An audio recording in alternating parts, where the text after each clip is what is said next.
It's pretty risky to try to get an adventure. I was really, lost for a little bit. You started your first company from a dorm room. The dorm room fund. Dorm room fund.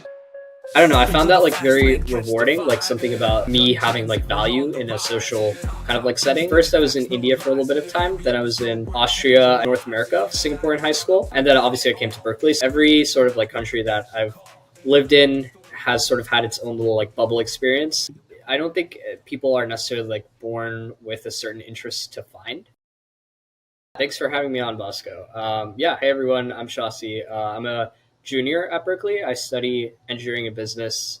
As Bosco sort of mentioned, I've been involved in VC and startups on campus for a little bit of time now. And that's been an interest that I sort of developed after coming to college. When I first sort of came to Berkeley, didn't really know about like what startups or VC was. So happy to chat about like, how I kind of got into VC. Other than that, I sort of have like an international background. I've lived in a lot of different places around the world. So I've been very fortunate enough to see different cultures, different corporate cultures as well. That's a bit about me. Just speaking about more on what you've been working on, like how was the past week in general in the Bay Area over there? It's been pretty fun. I've been sort of busy organizing an event actually for just like sort of like get together at Berkeley for some of the entrepreneurs and founders. It's just sort of framed as a way for us to like have an excuse to like get together and have some good conversations. I think like there's a lot of obviously like really great founders at Berkeley who might be in the early stages of fundraising and the early stages of building. So it's really nice for them to have kind of like an outlet to talk to other folks who have done similar things in the past and maybe get some advice from them. So I've been working on sort of organizing that. So doing a lot of like outreach to, friends, people I know, just to see if they'd be interested. And other than that, I've been sort of like just grinding out with classes. Right now I'm taking a couple like interesting classes. Like I said, I'm an EECS major, which translates to electrical engineering and computer science, and taking a couple sort of like hardware design classes, which are very challenging, but also very interesting. That's kind of been my week. Awesome. So like more on like these classes, like how are you finding these classes, like the difficulty and everything? Like do you think you can manage that, or what do you think about the overall program in general? Yeah, that's a good question. I'll maybe answer your second question first. So the program is it's not too bad, honestly. Like there's a lot of sort of general purpose courses that will double count for you, which is really nice. So that you don't need to like do a bunch of courses with business and engineering. So yeah, like the most common question I get is like, is it like sort of like 2 times the workload?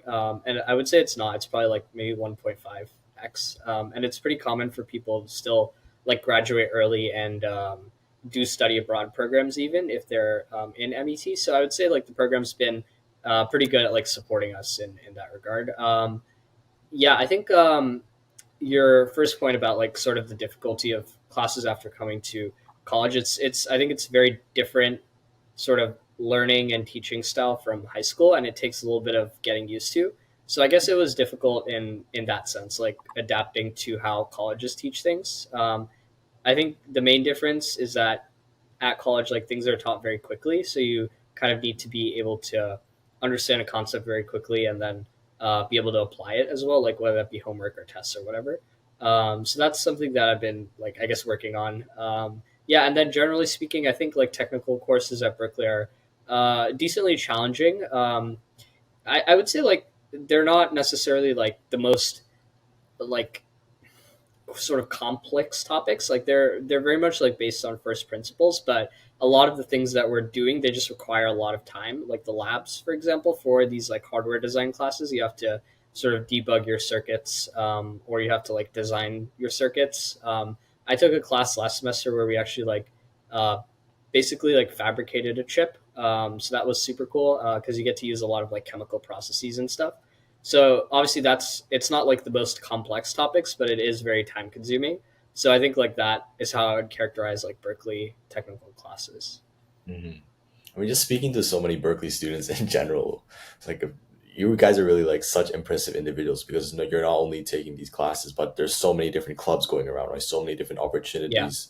yeah, I think a couple months ago, I saw your repost where Perplexity was offering like a pro version for a year free to only Cal students. So, yeah. would you say in this term, Cal has a lot more opportunities than other Bay Area higher institutions Mm, or access to like new mm. technology? That's a good question. I think yeah, I think just naturally because of how old Berkeley is and how entrepreneurial it is, we definitely do have a lot of folks, running events and things like that. I think like when it comes to opportunities, we definitely do get a lot of like attention. Like if you sort of like are applying for jobs, right, and then people see that you're from Berkeley, yeah, that'll definitely like give you a leg up. But I'd also like to think that Berkeley students put in a lot of the work themselves to whether that be like recruiting events on campus. Like they don't just magically happen. Like these VC firms, etc. They don't just like show up to campus. It's students that are actually putting in the initiative and inviting them and saying like, "Hey, we have cool founders. You should come check them out." So I think like in that regard, we do have a lot of like sort of potential for opportunities like that. But it is up to students, I guess, in the end to make it or like translate that into some sort of action. Mhm. And that sounds super inspiring. It's more on like the student initiative rather than having professors do everything. So, Yeah, like exactly. more about your own story. You came from Singapore yourself from high school. I'm personally in Hong Kong right now, so we both come from an Asian background, which Yeah, is definitely something that we could chat about. yeah. So, what was your overall decision process with going to Berkeley? Like, how was your overall high school experience? Like, what did you personally wanted to pursue, and how did that change over time? Yeah, that's a great question. So a little bit more about my sort of like personal background. Both my parents sort of like work in the energy industry, and as a result, we've sort of moved around a lot. I think the I can give you like the official list. It would probably be like, let me think. In like first, I was in India for a little bit of time. Then I was in Austria. I don't remember any of it, but I do get a lot of questions about people asking me like what Austria was like and such. I actually have not been back since I lived there when I was like one. So that's something I would like to do in the future. But then after that, I was in North America for a lot of time where I spent sort of my formative elementary, middle school days. So I did get a lot of exposure to the US culture before I went to Singapore in high school. And then obviously I came to Berkeley. So I think having that exposure and having lived in, let's see, where did I live? I lived in Texas and I lived in Pittsburgh, Pennsylvania. Having that exposure was nice because it sort of just felt like coming home. It didn't really feel like culture shock. But yeah, I think like having lived in Singapore, you do see how like things are run very differently in like the states versus like in like more I guess like centralized power countries like Singapore and Hong Kong, right? For example, like Hmm. public infrastructure, I think is like a very big difference between like the Asian countries that you just mentioned versus like the Bay Area. The Bay Area is like comparatively not bad for the United States in terms of public infrastructure and public transport, but it's like nothing if you compare it to like the MTR of Hong Kong or the MRT of Singapore, right? So I think there's a lot of like subtle differences like that. Yeah, and then when it comes to like the Bay Area, obviously I think there is a very thriving like startup scene versus like back home in Asia. It's very like nascent. It's still developing, right? So I think there's sort of like pros and cons, right, for these different regions. Did you feel like when you transitioned and moved to different countries that you didn't really have that like solid identity and because you have to develop new friend groups and everything like that, do you think that played a role in developing yourself as the person you are today and trying out different things and Yeah, yeah, absolutely. I think, um, yeah, a core experience for me would be like the process of having to make like new friends at every sort of like new school that I went to. Yeah, I've always like I'm pretty like I guess like extroverted once you get to know me, but I don't like really make an active effort to like go and meet new people, which is sometimes a bad thing. So yeah, I sort of like would struggle to make friends at these like new institutions that I went to.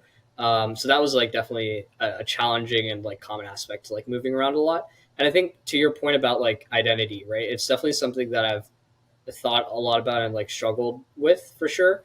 Yeah, like the way I typically explain it is like I don't really like feel at home anywhere, right? Like so if I'm like right now I'm in the Bay, I haven't really like lived here for much of my life. A lot of my friends have like lived in the Bay their entire lives. Like I'm pretty sure they can like confidently call themselves like Bay Area residents, right? But for me, at least, like it's just been a couple of years. I haven't like really been around. Really don't know like what are the best like food spots in every part of town and etc. Yeah, Singapore. I mean, I was there for high school. I wasn't born there. I don't think I can really call myself Singaporean. Even where I was born in India, in South India. I haven't been back or like lived there for a decent amount of time. I visit my grandparents like pretty often, but yeah, I'm like not the most like sort of fluent in my mother tongue either. So it's challenging even when I go back to like quote unquote home, where I'm like sort of treated as like like a third culture kid or otherwise. So I think it is definitely something that's been challenging. But in terms of like how that makes you see things differently, I think, and this is something that we chatted a little bit about, Bosco, is I think this idea of like helping like break down like cultural bubbles. Every sort of like country that I've lived in has sort of had its own little like bubble experience. I think Singapore would probably be like the most multicultural city that I've lived in. So that was sort of nice, but Singapore is obviously also its very own small geographic bubble in Southeast Asia. And I think like having lived in these different places, you understand like when someone says like, "Oh, I'm in the Bay. I'm gonna like, consider dropping out of school to like go and work on my startup," and then I'm like, "Yeah, that's super cool, right?" Like anyone who's lived in the Bay will be like, "Oh yeah, that's commonplace." But if you're coming from like somewhere else, like a different sort of like cultural geographic background, then that might be like super like that might be something that's like super different for you, right? So I think it's about like maybe being able to have like sort of like cultural awareness. I don't know if that's the term that I would use, but yeah, just being able to like say like, oh, hey, this thing that's happening here that everyone thinks is commonplace is actually like really different in like other parts of the world, right? So yeah, I think that's made for a very interesting experience. Hmm.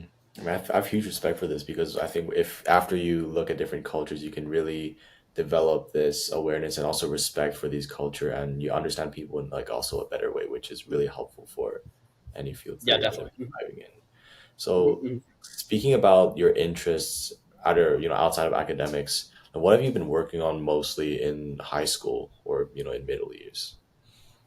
Yeah, in high school, let's see, what did I do in high school? I did a lot of like Quiz Bowl, which is like this academic trivia sort of competition. It's sort of similar to like Jeopardy if you've seen like shows or episodes of Jeopardy, where you get asked like general trivia, and then you like buzz in, and then you try to like beat other people to give the answer. So that was super fun because when I started like I essentially like co-founded a couple teams at the schools that I was in Singapore. And it was really interesting because when I first started, there was like no quiz bowl scene in Asia. Like there were maybe like five, six teams from like the major international schools. And the schools that I went to had like never played quiz bowl before, or like they didn't really have a team. So I was sort of like responsible for like introducing them to it. And I think like there's a lot of folks who really like enjoyed the format like once they were introduced to it. So again, it was kind of a matter of like bringing something from like another culture to a different like geographic region, I guess. So I did a lot of like Quiz Bowl. It was also a really good excuse to like travel to other countries because there's the tournaments are like hosted at these different like international schools. So I went to Malaysia and I went to the Philippines.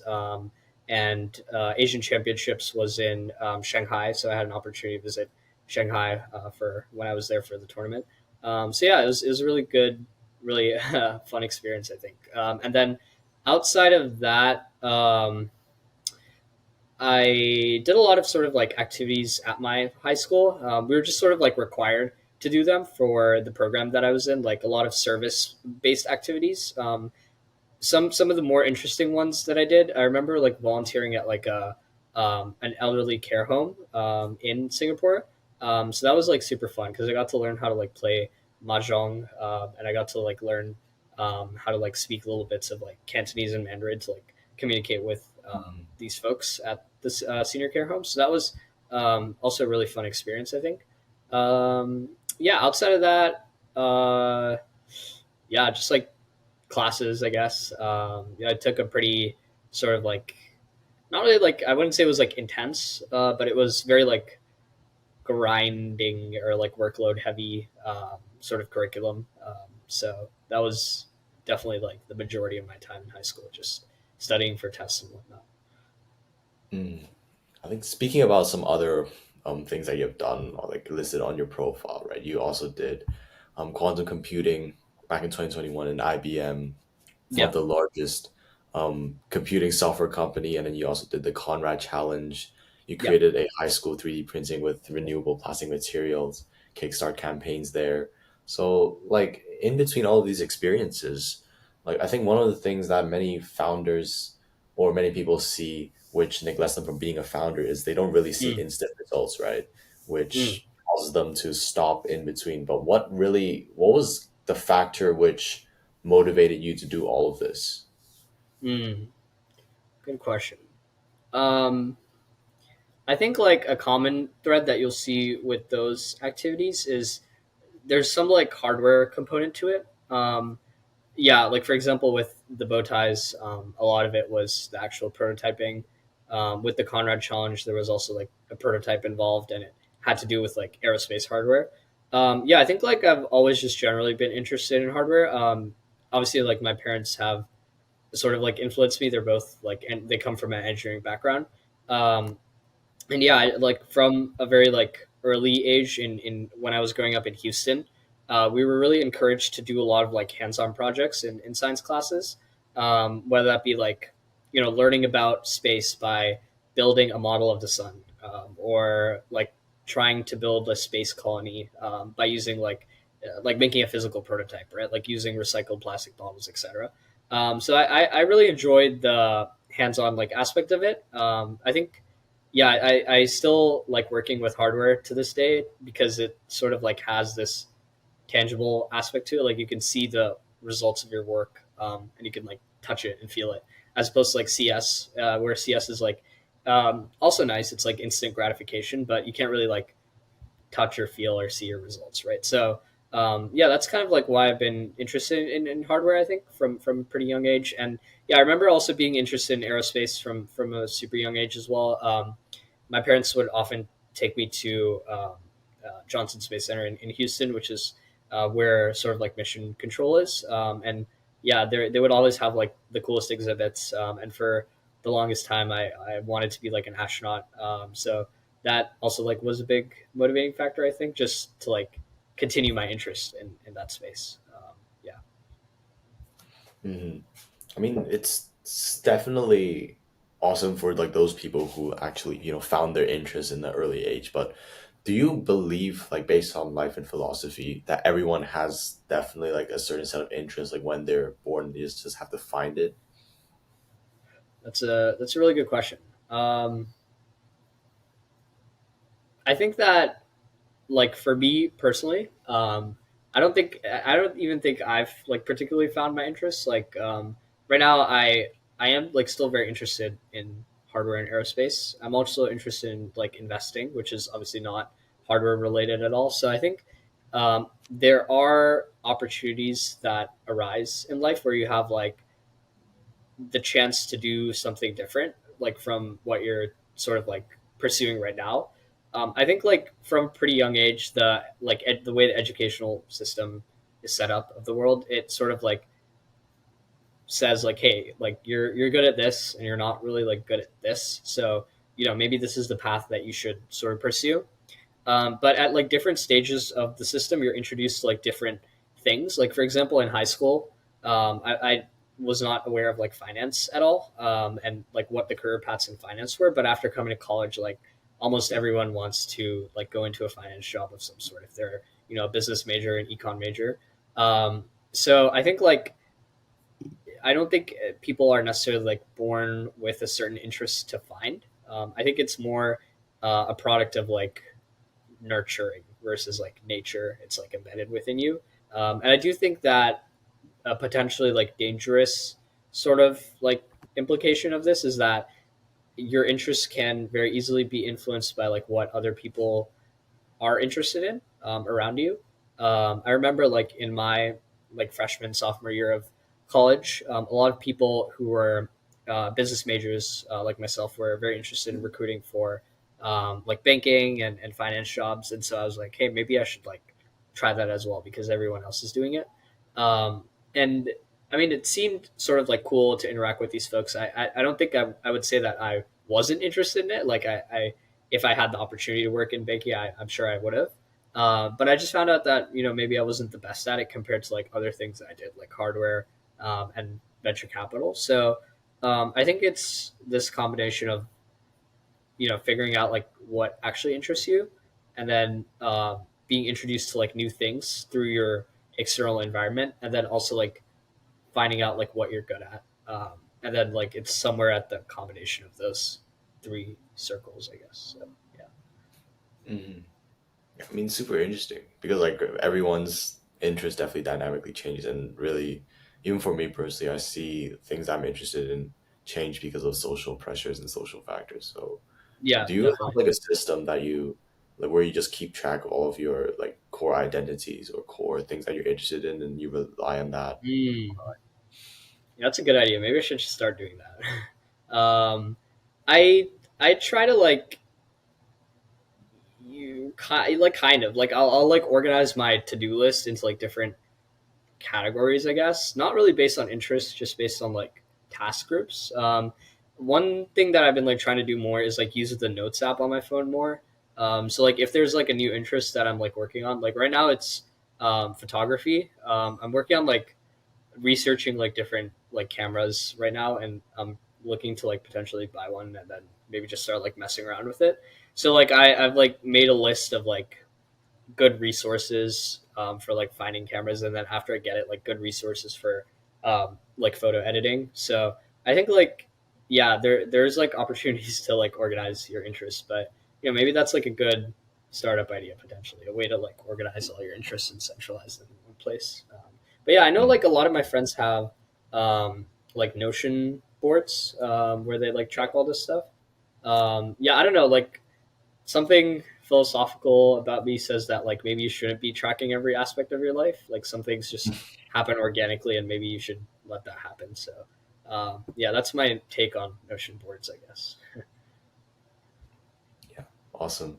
So jumping back into your overall journey, it looks like you just after going to Berkeley, you just suddenly jumped into a whole lot of venture capital stuff. I think we spoke about Mm. that. Yeah. So, what was your reason into jumping into VC, and what do you personally see in like the VC landscape that makes you attracted to? Because like just speaking to other Mm. VCs, there's like many mixed opinions, right? Like some people think that VCs um, they're not really that formal. Number one, like Yeah. there's really not really that much of a description. And some people think that it's just really just injecting capital, right? So it's really not that purposeful. So they prefer building startups themselves. So what's Mm. your personal views on VC? Yeah. Yeah. That's two good questions. So I'll talk a little bit about like how I got into it, I guess. I actually like I don't think I can point to like a particular instance. I think I was in high school. I had like a startup of my own, obviously, and coming to college, I knew I wanted to like stay in touch with startups and just like be aware of like what was going on around me in terms of people who are founding stuff and investing in stuff. And yeah, VC is something that I found out about like after coming to college. It's pretty like sort of like prevalent in the Bay Area to have these sort of like fellowships that these big venture capital firms run, and it's really like a good exposure to the industry because like where else can you sort of like get exposure to these like very big firms, right, through fellowships and through sourcing. So yeah, I think like when I first started, I started like working for, or not really working, but like fellowship, I guess, like for this platform that connects startups with investors. And I don't know, I found that like very rewarding, like something about me having like value in a social kind of like setting, and being able to like make a connection and say like, oh, like, hey, you're in this vertical. Like, I know maybe, like talk to this investor who invests in like similar startups, right? And it's like really, it's particularly rewarding to like when those connections like actually go through and it leads to like an investment or customer discovery or whatever. So I think I really enjoyed that aspect of the job, like connecting people together. Um, so yeah, and it's been also like a really good excuse just to like meet new people, like new founders, new um, VCs and things like that. And I think like once you sort of start meeting these people, like you're obviously your network will like grow exponentially, and you'll be introduced to like very cool people as a result. And then also you'll find out that um, at least at Berkeley, like the startup community is like not actually that like large. Like you'll start running into the same people over and over again at these events and stuff. So yeah, those are like a couple of the reasons why I think I enjoyed it.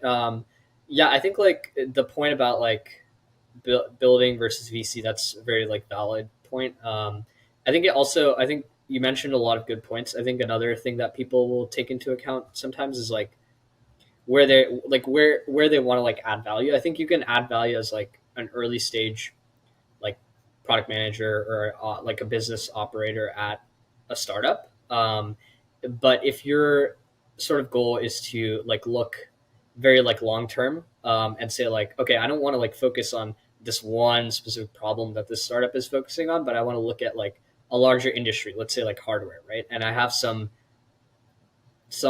idea of like where hardware is going to go. Like maybe I really believe in nuclear fusion, maybe I really believe in air taxis or whatever. Then like that type of thinking is not really suited for a early stage like startup hire, because as an early stage startup hire you have to be like very laser focused on what your specific like company is trying to work on, right? But that mentality might be good for like an investor where you have to like sort of screen everything, like the entire market. You want to get as much exposure as possible and then pick sort of like the best, or what you think are the best, right? So I think like there is sort of like just I guess like a fundamental personality difference between like a VC and a builder or an operator, and people will like switch between these two careers a lot. And I think like that switch also requires a sort of switch in mindsets, right? If you do end up doing that. So yeah, I think just for me personally, like it seems like my personality aligns a little bit more with investing right now. But I could totally see myself if there's a company that I'm very like passionate about, like the problem space that they're solving in, that I could definitely like see myself, going there, joining them. So. Mm. Like, also, like in terms of the skill sets, like comparing like VC and building a startup, like what would you say are some of the differences versus similarities? Yeah. Yeah. So like I said, I think if you're building a startup, like in the early days, it kind of depends whether you're on the technical side, if you're on go to market. If you're on the technical side, I think you just have to be like a really good engineer that's like able to um, just like be able to like write code like really fast if you're building like a software product, for example. Like write really good, scalable, and accurate code, and then be able to like push new features like within a day or two, right? Because your customers will sort of be like requesting this sort of stuff on a day to day basis, and it's very important to like keep up with that momentum. So yeah, if you're an engineer, you should be focused on engineering and being like the best possible engineer that you can. Um, and then if you're like sort of like on go to market or like business operations, I think that's like in slightly in between in terms of skill sets, slightly in between like purely startup and then like purely VC. Because you have to have like a pretty strong network, obviously, to go and get customers and make partnerships and make sales. And you also need to have a very strong understanding of like the specific problem that your startup is trying to solve, right? So that you can monetize that and then like pitch it to people. And then on the investing side, I think you don't necessarily need a lot of you definitely need some like technical knowledge because you need to be able to evaluate these startups, but you're not putting that into practice. So you don't necessarily need like a execution based skill set.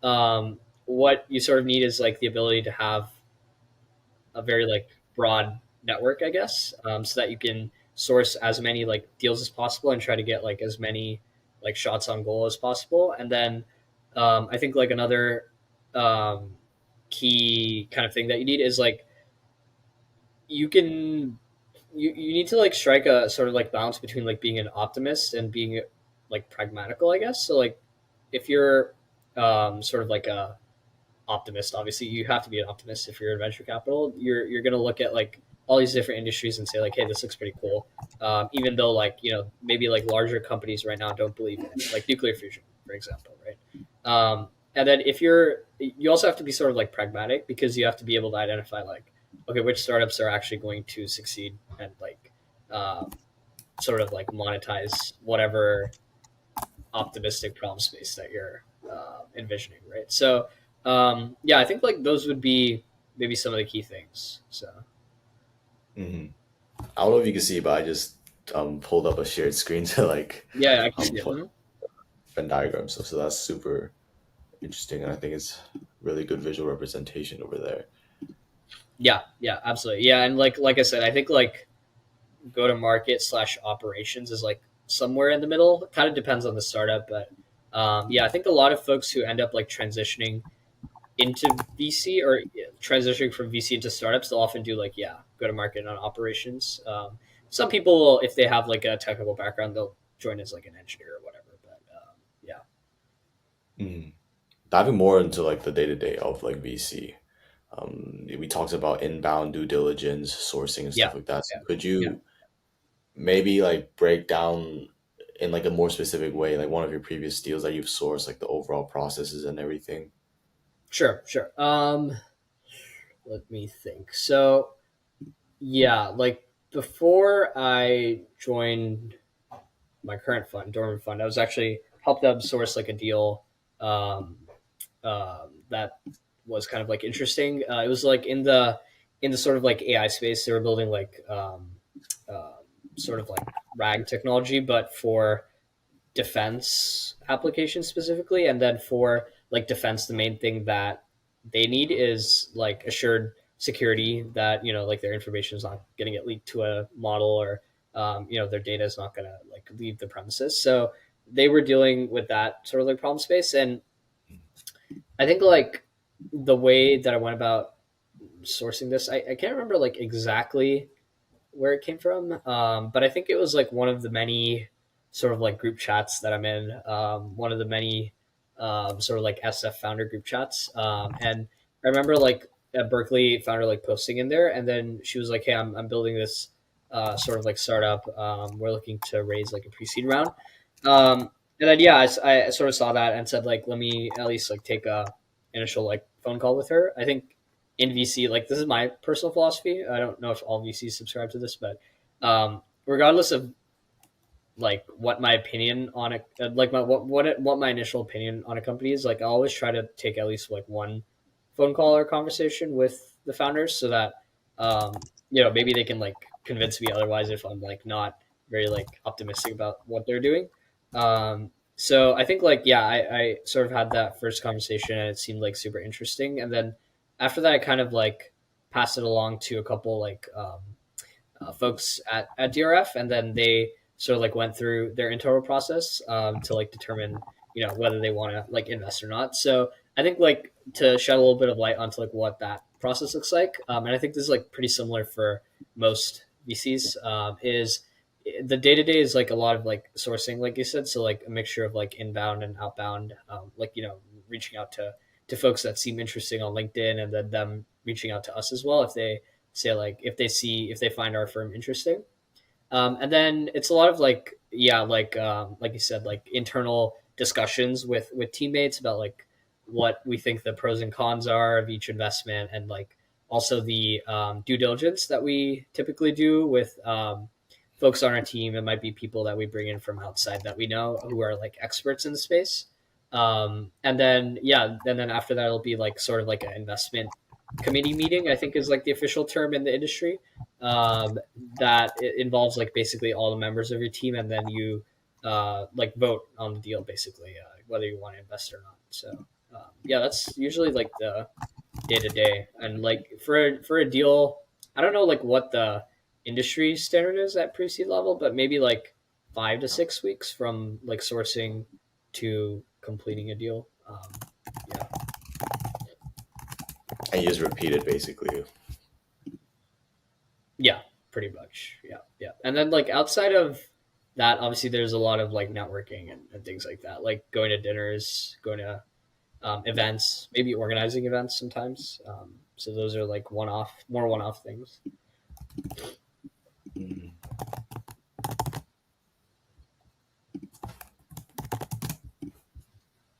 awesome.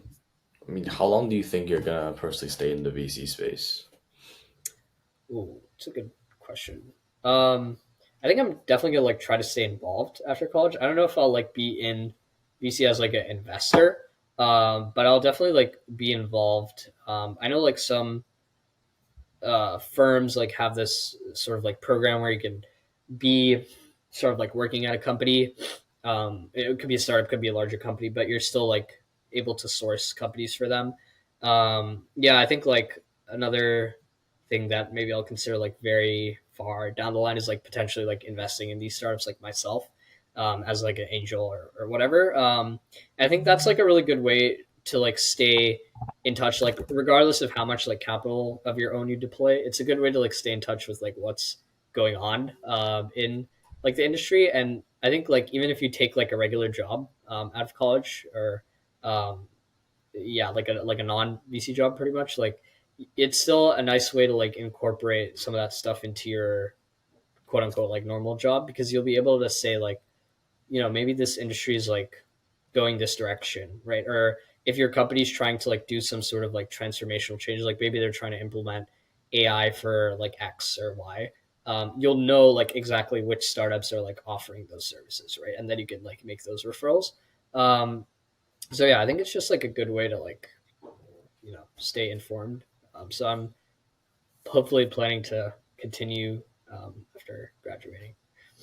Awesome. I mean, diving into more specific on your research, like how, like specifically in the hardware industry, like what are your Yeah. processes to research? Like, let's just say you stumble upon like someone's LinkedIn, like what are the things that you check for? Like, are there specific databases that you use to look at their information, or what's the process for you personally? Yeah, yeah. I think there's not really like a very specific or like formulaic process, but I think one thing that I personally like to look for is like if that founder has like had experience, I guess, like in the industry that they're sort of like working in, or just like general hardware or engineering experience. Yeah, because I think like for hardware specifically, it is a lot about like execution, and being able to like manage engineers is a lot easier when you yourself come from like an engineering background. If you don't understand the hardware from a engineering perspective, it's going to be impossible to like manage it. So yeah, pretty much like experience. It doesn't necessarily have to be like a repeat co-founder or anything, but like it could be someone who's like coming from like a industry background or something. And then yeah, like alongside that, like also like co-founder fit. Like what is their co-founder sort of like responsible for, versus them, like how do they split the responsibilities, is also like pretty important. Yeah, I think like just generally at the early stage of investing, it is very much like about the founders as much as it is about the idea, because a lot of like successful companies that have made it past like seed pre-seed have like pivoted a lot, like they've gone into like completely different, not industries, but like completely different directions. And the only way you can sort of like do that is if your founders are very like exceptional, pretty much, right? So yeah, I think that's something that I also like sort of try to look for. Yeah, and then in terms of like specific processes and stuff, yeah, like you said, there's not like really a database that I reference. There's like a couple of good resources that like I use to like get myself oriented with like hardware in general. There's like a newsletter. It's called the Hardware FYI newsletter. I highly recommend subscribing to it if anyone listening to this is like interested in hardware. Um, it's like a really good way to basically get like a bite-sized digest of like what's going on in hardware. They did like one of their most interesting features was about like how um, I think Apple manufactures like the cases for their iPhones, the metal cases. It's very intricate process actually. So yeah, I think like there's some really cool stuff in here. Sometimes they'll like post jobs and events too, which is also really nice. Yeah, this was like before I even like joined any funds. I was like subscribed to this, and when I got asked in interviews and stuff like, oh, like tell me about a startup that you would invest in, like I could tell you about a startup that I had read about from here, right? Or yeah, or just be like aware of sort of like what people were working on. So yeah, this is like an example of like sort of like content that I use. Yeah, I'm subscribed to like a ton of newsletters like this, and um, there's usually like a lot of value to be gained because those sort of folks who are running these, they also know a lot of people who are building in those industries. So getting connected with them is super, useful. So um, yeah, I mean, like if you're like you're looking at like pickleball manufacturing, right? Like I'm sure you have like Mhm. never thought about like pickleball manufacturing at all, but it's actually very like interesting process. So yeah. Speaking more about, like the overall future vision, I think last time you mentioned how you can't do everything and you have to be like a specialist in something. So could you maybe expand a bit more on like this motif that you have? Yeah, for sure. I think as you sort of like grow older, I guess, you have, I guess, like less optionality to like do exploration versus like maybe like getting like very good at something like some specific field. Yeah, I think like I know a lot of people who are very just like generally adept at many different things, but not necessarily like an expert in a specific field. And um, like if I were to, for example, conduct diligence on a specific industry of company, or a specific company in a like specific industry, then I would go and ask like an expert in that industry, right? Like I wouldn't go ask my friend who's like knowledgeable about like 20 different industries. I would go and ask like the expert in that field, right? So I think it does pay a lot in this sort of like economy and world that we live in to be very knowledgeable about like a couple of different things at least. And there are sort of like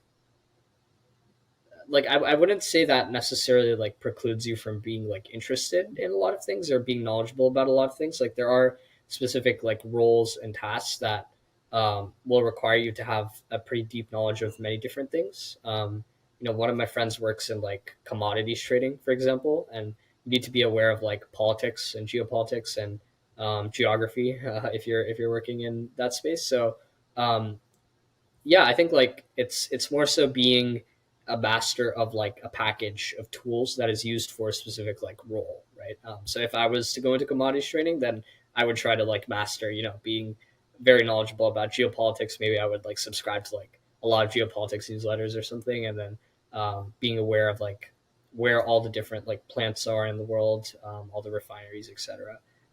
So yeah, I think like this idea of like, oh, you have to be good at like something, and then like maybe you're not like you have like a spike in something. I don't necessarily like agree with that. Like I think you can be good at like a package of skills and like have a spike in like maybe like 3 4 different like things that are related to that package, right? If that makes sense. Yeah, definitely. So like being specific in like 3 to 4 fields that you personally choose from. So Yeah, just sure. in the closing remarks, what have been one of the biggest challenges that you've personally faced in your life, and what do you learn from that? Ooh, it's a good question. um yeah, I think like just moving around a lot has been kind of like challenging for sure. Like for example, like when I moved to Singapore from the US, it was very challenging. I didn't like really like Singapore at all when I first moved there. It was very like different from Texas, obviously. Um, and like this is like pretty, I guess, like cliche, but I think like if you can give things a chance, then oftentimes you'll often be like pleasantly surprised by like how much you learn. Even if you like hate it for like the entire time that you're doing something, whether it be like a move or a job or whatever. I do think that like you'll probably gain something. Like at the very least, you'll gain the knowledge that like you hated doing that one thing, and then you'll probably like never do it again. But I think like there is something to be said for, instead of like trying to say like, oh, I want to find the one thing that I really love and that I'm good at. Like there is something to be said for like also do saying like, oh, let me go find 10 things that I'm like not good at and like I don't like, so that I can, you know, process of elimination. So I think like that was like a pretty challenging like point in my life, having to adjust to a very like new culture and new schools, new friends, and all of that. But obviously, like in hindsight, I wouldn't like do it any differently. Yeah, so I think that would probably be it. Like one more question, like in terms of like the overall industry knowledge that you're gaining, like you're reading newsletters and like Mhm. basically hearing things from other people's perspective and advice. Yeah, Like, how yeah. would you add some of your own like insights or like That's a good organic question. ideas into the industry itself rather than copying someone That's a else's good question. stance or something? Yeah, that's a really good question, and this is like something that people in VC think a lot about, I guess, because like everyone has an opinion, right? It's your job to have an opinion, pretty much. Um, so I think like there's two different like things that I would say. Like, firstly, is being cautious, like to not add thought where you like can't really. So like if someone comes up to me and asks me about like something that I've like zero idea about, I might give like a very like superficial opinion, but I won't like I won't try to like feign intelligence or like say like, oh, like I think this because blah blah blah, and then make up some like reason.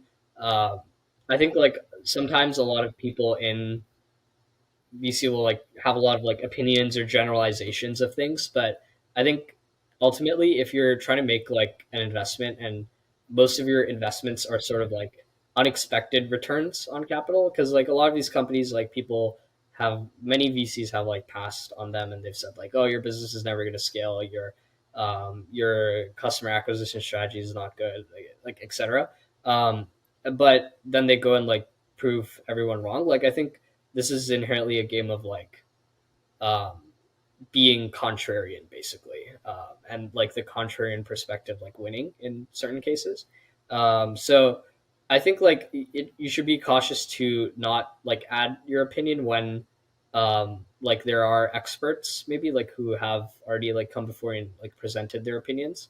Um, and then I would also be careful about like you said, like just repackaging other people's thoughts, because then you're not really like adding anything. You're just recycling the information that's like already in the system.